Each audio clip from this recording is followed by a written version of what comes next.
लहरों से डरकर नौका पार नहीं होती, लहरों से डरकर नौका पार नहीं होती, कोशिश करने वालों की हार नहीं होती, कोशिश करने वालों की हार नहीं होती। सोहनलाल द्विवेदी का कथन है। हेलो फ्रेंड्स, स्वागत है आपका हमारे चैनल झारखंड स्टडी 99 पर। फ्रेंड्स, आज के इस वीडियो में हम लोग देखने वाले हैं 100 महत्वपूर्ण वन लाइनर जीके क्वेश्चन जो कि हिंदी साहित्य से संबंधित है। और फ्रेंड्स, ये जो है आपके एग्जाम के दृष्टिकोण से बहुत ही इंपॉर्टेंट है।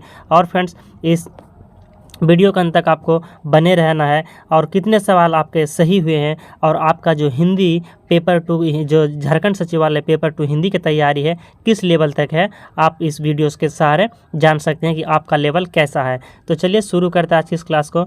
और हमारा पहला सवाल है, देवताओं की लिपि किसे कहा जाता है?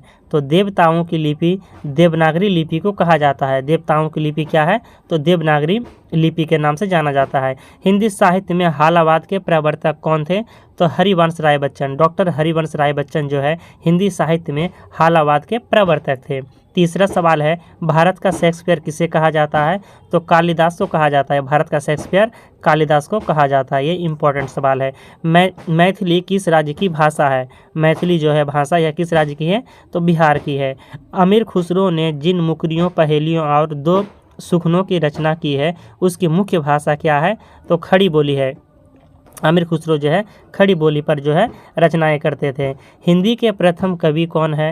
तो सिद्ध सरहपा, यानी फ्रेंड्स आपको कहीं पर ओनली सरहपा भी मिल सकता है जो कि 9वीं शताब्दी के कवि थे। तो हिंदी के प्रथम कवि हो गया सिद्ध सरहपा।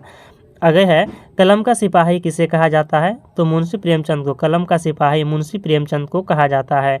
जो जिन शासन भसियु सो मई कहियु सारू, जो पालय सई भाऊ करी सो तारी पावई पारू। इस दोहे के रचनाकार का नाम क्या है? तो देवसेन है। ये जो पंक्तियाँ आपको दिखाई दे रहा है कि जो जिन शासन भसियु सो मई कहियु सारू, यह जो रचनाकार है इस दोहे के रचनाकार है देवसेन। आगे है, भारत में सबसे कम बोला जाने वाला भाषीय समूह क्या है? तो चीनी तिब्बती। चीनी तिब्बती जो है सबसे कम बोली जाने वाली भाषा समूह है। और भारोपीय जो भाषा समूह है वह सर्वाधिक है। हिंदी का प्रथम पत्र कौन सा है? तो हिंदी का प्रथम पत्र जो है उदंत मार्तंड था। हिंदी का प्रथम पत्र कौन सा है? तो उदंत मार्तंड है। चीनी तिब्बती भाषा समूह की भाषाओं के बोलने वालों को क्या कहा जाता है? तो निषाद कहा जाता है। चीनी तिब्बती जो भाषा समूह है और जो इन भाषाओं को बोलने वाले को जो कहते हैं तो उन्हें निषाद के नाम से जाना जाता है। ये आपको याद रखना है। आगे है, हिंदी विषय पर प्रथम ज्ञानपीठ पुरस्कार पाने वाले कौन थे? तो सुमित्रानंदन पंत थे। हिंदी विषय पर प्रथम ज्ञानपीठ पुरस्कार पाने वाले कौन थे? सुमित्रानंदन पंत थे। निम्नलिखित में से कौन प्रेमचंद की एक रचना है? तो पंच परमेश्वर। पंच परमेश्वर जो है फ्रेंड्स यह है प्रेमचंद की रचना है। पंच परमेश्वर के लेखक प्रेमचंद्र है। इसके बाद है कि भारत में सबसे अधिक बोला जाने वाला भाषीय समूह क्या है? तो इंडो आर्यन है। भारत में सबसे अधिक बोला जाने वाला भाषाई समूह इंडो आर्यन, यानी फ्रेंड्स इसको आर्य भाषा भी इंडो आर्यन यानी भारोपीय भी बोल सकते हैं। तो इंडो आर्यन आपको याद रखना है। रामधारी सिंह दिनकर को किस रचना के लिए ज्ञानपीठ पुरस्कार मिला था? तो उर्वशी रचना के लिए। रामधारी सिंह दिनकर जो है उर्वशी रचना के लिए ज्ञानपीठ पुरस्कार मिला था। अटल बिहारी वाजपेयी हिंदी विश्वविद्यालय की स्थापना कहाँ की जा रही है? तो भोपाल पे की जा रही है, जो मध्य प्रदेश की राजधानी है भोपाल। भोपाल पर जो है अटल बिहारी वाजपेयी हिंदी विश्वविद्यालय की स्थापना की जा रही है। भारतीय भाषाओं को कितने वर्गों में बांटा गया है? तो 4 वर्गों में। भारतीय भाषा को जो है 4 वर्गों में बांटा गया है। देश का पहला राष्ट्रीय हिंदी संग्रहालय कहाँ स्थापित किया जा रहा है? तो आगरा में। आपको याद रखना है आगरा जो फ्रेंड्स यह यूपी पे है। आगरा कहाँ पर है? यूपी पर है। और यहीं पर जो है देश का पहला राष्ट्रीय हिंदी संग्रहालय स्थापित किया जा रहा है। भारत के प्रथम राष्ट्रकवि कौन है? तो मैथिली शरण गुप्त। भारत के प्रथम राष्ट्रकवि मैथिली शरण गुप्त हैं। हिंदी का प्रथम एकांकी क्या है? तो एक घूंट। हिंदी का जो प्रथम एकांकी रचना है वह एक घूंट है। हिंदी साहित्य के इतिहास को कितने कालखंडों में विभाजित किया गया है? तो 4 कालखंडों में। हिंदी साहित्य का जो इतिहास है इन्हें 4 खंडों में विभाजित किया गया है। आदिकाल या वीरगाथा काल, इसके बाद है मध्यकाल या भक्ति काल, इसके बाद है उत्तर मध्यकाल या रीतिकाल और इसके बाद है आधुनिक काल। तो आपको ये बात याद रखना है कि हिंदी साहित्य के इतिहास को जो है 4 कालखंडों में बांटा गया है। एक तो हो गया आपका आदिकाल और इसी को जो है वीरगाथा काल भी कहते हैं। आदिकाल को वीरगाथा काल भी कहते हैं। और दूसरा है मध्यकाल या भक्तिकाल, मध्यकाल को भक्तिकाल भी कहते हैं। और तीसरा हो गया आपका उत्तर मध्यकाल, और उत्तर मध्यकाल को रीतिकाल भी कहते हैं, आपको याद रखना, उत्तर मध्यकाल को रीतिकाल भी कहते हैं। और हमारा चौथा हो गया आधुनिक काल। तो हिंदी साहित्य के इतिहास को 4 कालखंडों में बांटा गया है। एक नार पिया को भानी तन वाको सगरा ज्यो पानी। एक नार पिया को भानी तन वाको सगरा ज्यो पानी। यह पंक्ति किस भाषा की है? तो ब्रज भाषा की है। आगे है संविधान की 8वीं अनुसूची के अनुसार कितनी भाषाओं को राजभाषा के रूप में संवैधानिक मान्यता प्राप्त है? तो 22 भाषाएं। हिंदी गद्य के प्रतिष्ठापक कौन है? तो आचार्य महावीर प्रसाद द्विवेदी जो है हिंदी गद्य के प्रतिष्ठापक हैं। हमारा अगला सवाल है, हिंदी के सर्वप्रथम दैनिक समाचार पत्र है। हिंदी का सर्वप्रथम दैनिक समाचार पत्र क्या है? तो सुधावर्षन है। हिंदी के सर्वप्रथम दैनिक समाचार पत्र सुधावर्षन। रानी केतकी की कहानी की भाषा को क्या कहा जाता है? यानी जी फ्रेंड्स, ये जो रचना है रानी केतकी की कहानी, ये कौन सी भाषा में रचा गया है? तो खड़ी बोली में। अपभ्रंश के योग से राजस्थानी भाषा का जो साहित्य रूप बना उसे क्या कहा जाता है? तो डिंगल भाषा कहा जाता है। यानी फ्रेंड्स, डिंगल भाषा जो हो गया यह एक अपभ्रंश है। अपभ्रंश के योग से बना है जो राजस्थानी भाषा का जो साहित्य रूप बना है उन्हें डिंगल नाम दिया गया है। हिंदी की प्रथम पत्रिका क्या है? तो संवाद कौमुदी। अगर पत्रिका की बात करें तो हिंदी की प्रथम पत्रिका संवाद कौमुदी है। हिंदी की वर्णमाला में कितने स्वर व कितने समस्वर है? तो 11 स्वर है और 33 समस्वर है, आपको याद रखना है। देवनागरी लिपि को राष्ट्र लिपि के रूप में कब स्वीकार किया गया है? तो 14 सितंबर 1949 ईस्वी को जो है देवनागरी लिपि को राष्ट्र लिपि के रूप में स्वीकार किया गया है। इसी कारण जो है 14 सितंबर को जो है हम लोग क्या मनाते हैं? तो हिंदी दिवस मनाते हैं। 14 सितंबर को हिंदी दिवस मनाते हैं। हिंदी दिवस किस तिथि को मनाया जाता है? तो 14 सितंबर को। इसके बाद हमारा है, भारत में संस्कृत माँ है, हिंद और जो हिंदी बहुरानी है, अंग्रेजी नौकरानी किस महापुरुष के अनमोल वचन है? तो डॉक्टर कामिल बुल्के का है। यह आपको जो वचन है याद रखना है कि भारत में संस्कृत माँ है और हिंदी बहुरानी और अंग्रेजी नौकरानी किस महापुरुष का अनमोल वचन है? तो डॉक्टर कामिल बुल्के का है। संविधान की 8वीं अनुसूची में शामिल की गई 4 नई भाषाएं क्या क्या है?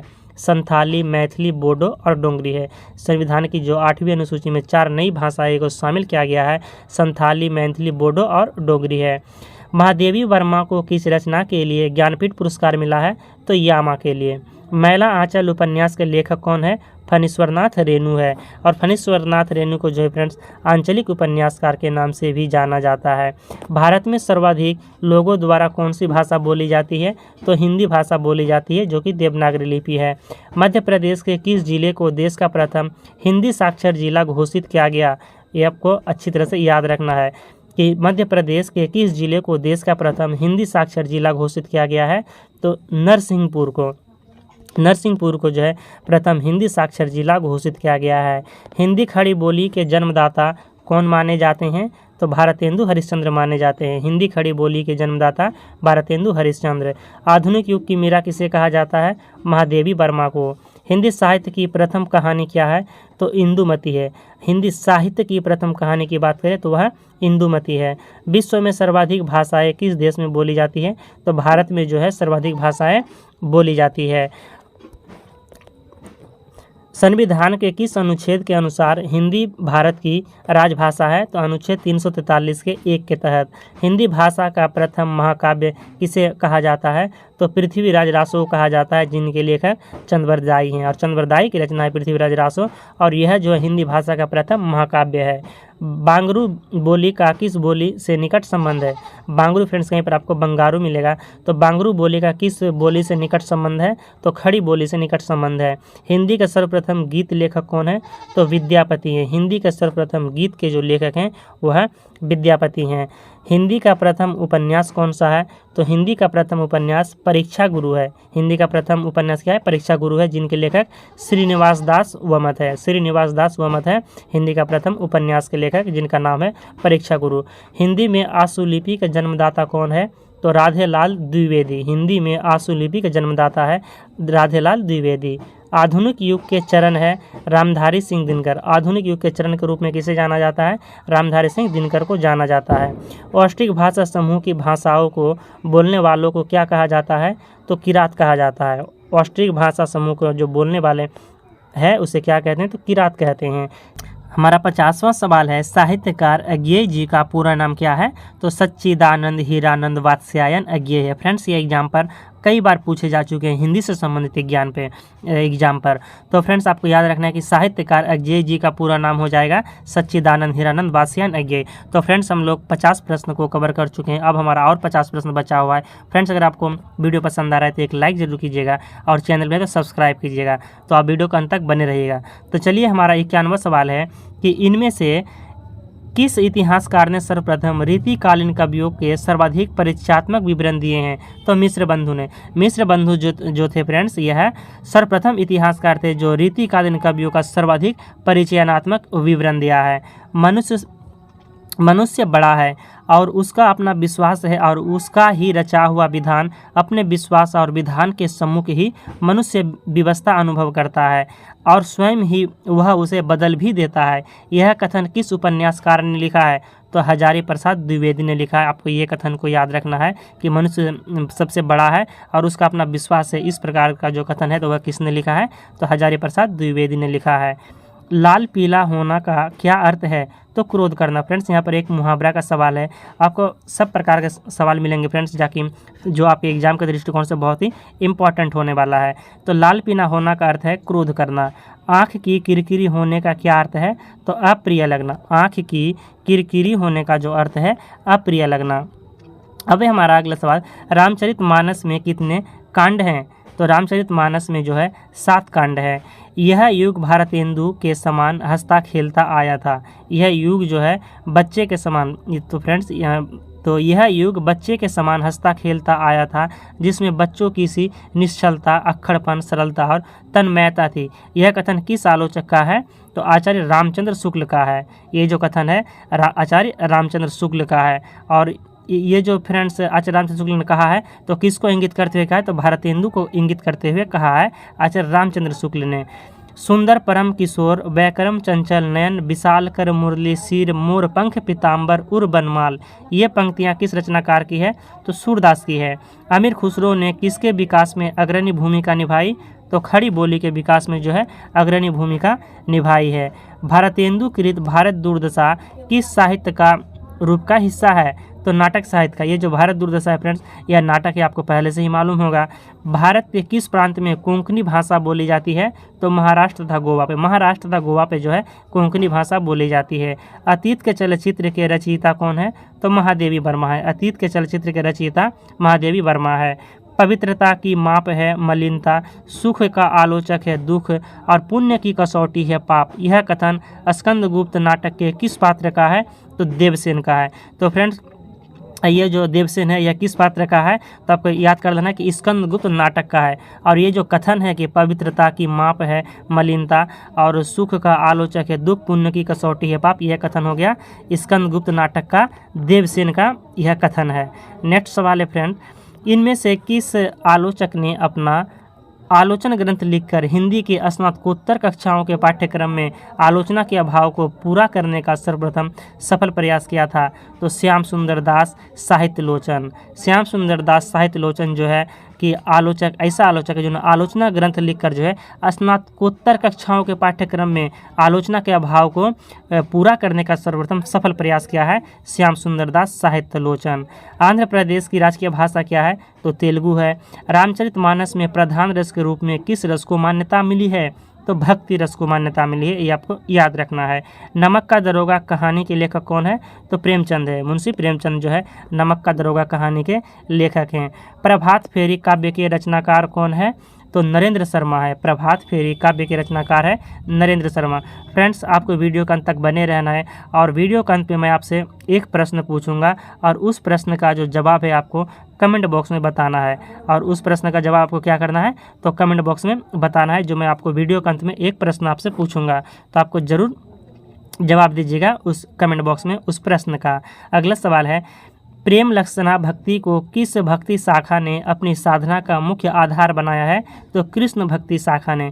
हरिश्चंद्र हिंदी शब्द का प्रयोग किस इतिहासकार ने अपने इतिहास ग्रंथ में किया है, तो रामचंद्र शुक्ल ने किया है। हरिश्चंद्री हिंदी शब्द का प्रयोग जो है किस इतिहासकार ने किया है, तो आपको याद रखना है आचार्य रामचंद्र शुक्ल ने किया है। आचार्य रामचंद्र शुक्ल के अनुसार इनमें एक ऐसा कवि है जिसका वियोग वर्णन के लिए ही है, परिस्थिति के अनुरोध से नहीं।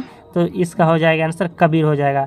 यह जो किसके अनुसार है, तो यह कबीर के अनुसार में यह कथन कहा गया है कि आचार्य रामचंद्र शुक्ल के अनुसार इनमें से एक ऐसा कवि है, यानी कबीरदास ऐसा कवि है जिसका वियोग वर्णन जो है ना, वियोग वर्णन के लिए ही है, परिस्थिति के अनुरोध से नहीं है, वह वियोग वर्णन के लिए। तो यह कथन हो गया कबीर के संदर्भ में कहा गया है रामचंद्र शुक्ल के अनुसार।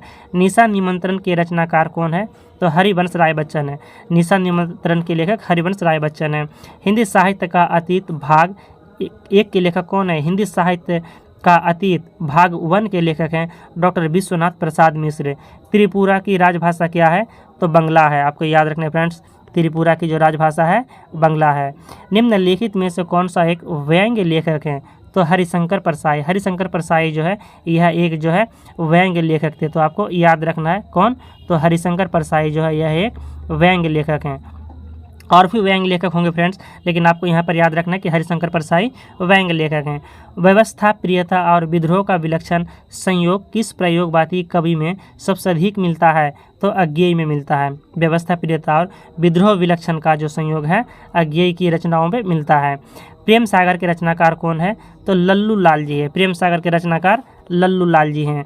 जो अपनी जान खपाते हैं उनका हक उन लोगों से ज़्यादा है जो केवल रुपया लगाते हैं। यह कथन गोदान के किस पात्र द्वारा कहा गया है फ्रेंड्स, वेरी इंपॉर्टेंट सवाल, कि जो अपनी जान खपाते हैं उनका हक उन लोगों से ज़्यादा है जो केवल रुपया लगाते हैं। यह कथन गोदान के किस पात्र द्वारा कहा गया, तो महतो के द्वारा कहा गया। आपको ये लाइन को फ्रेंड्स हमेशा याद रखना है, एग्जाम के दृष्टिकोण से बहुत ही इंपॉर्टेंट है। तो फिर मैं इसे एक बार दोहराता हूँ कि जो अपनी जान खपाते हैं उनका हक उन लोगों से ज़्यादा है जो केवल रुपया लगाते हैं। यह कथन जो गोदान के किस पात्र द्वारा कहा गया, तो महतो के द्वारा कहा गया है। सही वर्तनी का चयन, तो फ्रेंड्स यहाँ पर ऑप्शन था तो मैंने ऑप्शन को हटा दिया, तो यहाँ पर हो जाएगा परीक्षा। तो परीक्षा में जो है फ्रेंड्स दीर्घिकार की बड़ी मात्रा लगेगी और परीक्षा हो जाएगा। आपको ऑप्शन पर फ्रेंड्स इस तरह का सवाल रहेगा, हर्षिकार दिया हुआ रहेगा, इसके बाद ऐसे करके आपको जो है ऐसे मिल जाएगा, तो ये परीक्षा रहेगा। तो शुद्ध वर्तनी आपको चयन करना है, तो शुद्ध वर्तनी ये है परीक्षा का। हिंदी साहित्य के इतिहास के सर्वप्रथम लेखक का नाम क्या है, तो गारसा दत्तासी है, जो सर्वप्राचीन लेखक हैं। हिंदी साहित्य के इतिहास के सर्वप्रथम लेखक का नाम गारसा दत्तासी। आंसू काव्य के रचयिता कौन है, तो जयशंकर प्रसाद। आंसू, झरना और लहर ये जो काव्य है इनके जो रचयिता है जयशंकर प्रसाद है। मनुष्यत्व की सामान्य भावना को आगे करने निम्न श्रेणी की जनता में आत्मगौरव का भाव जगाने वाले सर्वश्रेष्ठ कवि कौन थे। मनुष्यत्व की सामान्य भावना को आगे करके निम्न श्रेणी की जनता में आत्मगौरव का भाव जगाने वाले सर्वश्रेष्ठ कवि थे कबीर थे। लहरें व्योम चूमती उठती, चपलाएं असंख्य नचती, पंक्ति जयशंकर प्रसाद के किस रचना का अंश है, तो कामायनी का है। आपको ये पंक्ति याद रखना है कि लहरें व्योम चूमती उठती, चपलाएं असंख्य नाचती, ये जो पंक्ति है कामायनी से उद्धृत है और जिनके लेखक जयशंकर प्रसाद है। बिहारी किस राजा के दरबारी कवि थे, तो जयपुर के नरेश जयसिंह के दरबारी कवि थे बिहारी। आचार्य रामचंद्र शुक्ल ने किन 2 प्रमुख तथ्यों को ध्यान में रखकर हिंदी साहित्य के इतिहास के कालखंडों का नामकरण किया है, तो ग्रंथों की प्रचुरता एवं ग्रंथों की प्रसिद्धि को देखकर जो है हिंदी साहित्य इतिहास के कालखंडों का नामकरण किया है आचार्य रामचंद्र शुक्ल ने, ग्रंथों की प्रचुरता एवं ग्रंथों की प्रसिद्धि को देखकर। वीरों का कैसा हो बसंत कविता के रचयिता कौन है, तो सुभद्रा कुमारी चौहान है। वीरों का कैसा हो बसंत कविता के रचयिता है सुभद्रा कुमारी चौहान। किस नाटककार ने अपने नाटकों के लिए रंगमंच को अनिवार्य नहीं माना, तो जयशंकर प्रसाद। जयशंकर प्रसाद जो है प्रथम नाटककार है जिन्होंने अपने नाटकों के लिए रंगमंच को अनिवार्य नहीं माना है। निरुत्तर शब्द का शुद्ध संधि विच्छेद क्या होगा, तो निहि जोड़ उत्तर होगा। फ्रेंड्स यहाँ पर विसर्ग के बाद अगर कोई स्वर आता है तो वह रौ में बदल जाता है, तो इसी प्रकार यहाँ पर जो है निरुत्तर शब्द का सही संधि विच्छेद हो जाएगा निहि जोड़ उत्तर। डोगरी भाषा मुख्य रूप से कहाँ बोली जाती है, तो जम्मू कश्मीर में। डोगरी भाषा कहाँ बोली जाती है, जम्मू कश्मीर में बोली जाती है। हमारा अगला सवाल है बैताल पचीसी के रचनाकार कौन है, तो सूरती मिश्र। बैताल पचीसी के रचनाकार है सूरती मिश्र। दोहा कोश के रचयिता कौन है, तो सरहपा है। दोहा कोश के रचयिता कौन है, तो सरहपा है। तो फ्रेंड्स हमारा यहाँ पर 90 प्रश्न का जो सीरीज चल रहा था ऑनलाइनर जी क्वेश्चन का यहीं पर समाप्त होता है फ्रेंड्स। तो जिसमें मैंने 90 प्रश्नों को कवर कराया है ऑनलाइनर जी के क्वेश्चन जो हिंदी साहित्य से संबंधित हिंदी के एग्जाम के लिए आपके लिए इंपॉर्टेंट होने वाला है। तो अब है फ्रेंड्स हमारा आज का सवाल जो आपको कमेंट बॉक्स में बताना है। हमारा सवाल है कि जयशंकर प्रसाद का जन्म कब हुआ है, ये आपको कमेंट बॉक्स में बताना है फ्रेंड्स कि जयशंकर प्रसाद का जन्म कब हुआ है। तो फ्रेंड्स आपके कमेंट का मुझे इंतजार रहेगा और मिलते हैं नेक्स्ट वीडियो में नेक्स्ट टॉपिक लेकर बहुत जल्द। बहुत बहुत धन्यवाद।